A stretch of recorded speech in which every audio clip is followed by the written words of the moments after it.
ഇന്ന് തന്നെ ഡൗൺലോഡ് ചെയ്യൂ. കാണൂ നിങ്ങളുടെ ഫേവറേറ്റ് ഷോസ്. കണിമംഗലത്ത് നിന്ന് ചെറിയമേ മുത്തശ്ശി എന്താ ചോദിക്കും.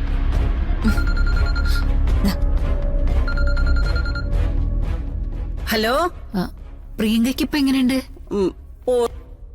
എന്തു പറയാനാ ഉർവശി, ഒരു ഭേദവും ഇല്ല. ഓരോ ദിവസം ചെല്ലുന്തോറും എനിക്ക് പേടിയായിക്കൊണ്ടിരിക്കുക. എന്റെ മോൾ എന്നും ഇങ്ങനെ ആയി പോവോന്ന്. അങ്ങനെയൊന്നുമില്ല, എല്ലാം നേരെയാവും. സത്യം പറഞ്ഞ എനിക്കും കൽപ്പനയ്ക്കും പ്രിയങ്ക വന്നൊന്ന് കാണണമെന്നുണ്ട്. പക്ഷേ അവളുടെ ഇപ്പോഴത്തെ അവസ്ഥ കേട്ടിട്ട് വരാൻ തോന്നുന്നില്ല. എങ്ങനെയാ അത് കണ്ടു നിൽക്കുക? അയ്യോ പാവം. ഞാനും കൽപ്പനയും ഏതു നേരവും നിങ്ങളുടെ കാര്യങ്ങളെ സംസാരിക്കുന്നത്. പ്രിയങ്ക ഇങ്ങനെ ആയതിന്റെ ഉത്തരവാദിത്വം രാധികയ്ക്ക് തന്നെയാ. അവള് വരുണിനെ ആഗ്രഹിച്ചില്ലെങ്കിൽ ഇന്നും പ്രിയങ്ക കണിമംഗലത്ത് ജീവിക്കേണ്ടവളല്ലേ? പറഞ്ഞിട്ട് എന്താ കാര്യം?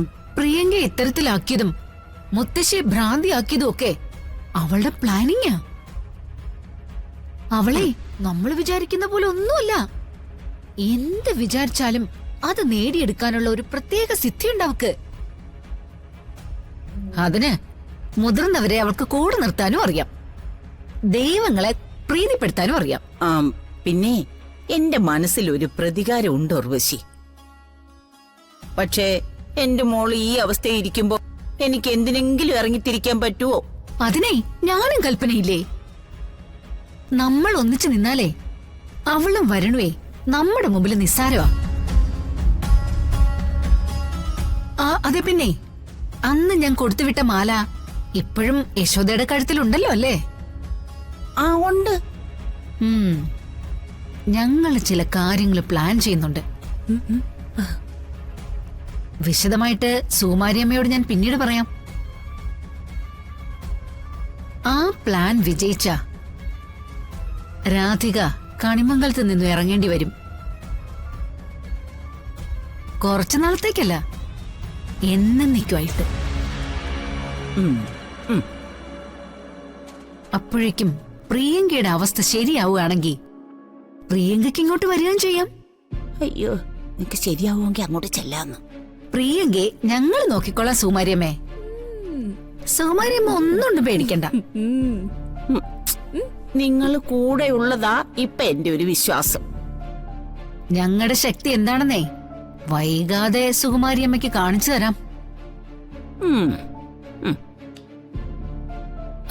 ഞാനിപ്പോ ഫോൺ വെക്കുകയാണേ.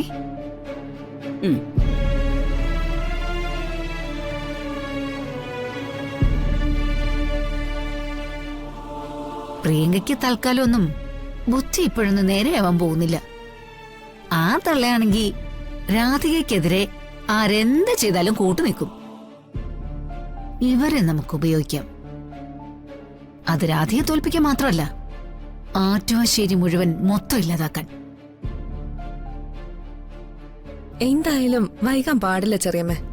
വൈകുന്ന ഓരോ നിമിഷവും നമ്മുടെ കാര്യം അപകടത്തിലായിക്കൊണ്ടിരിക്കാം.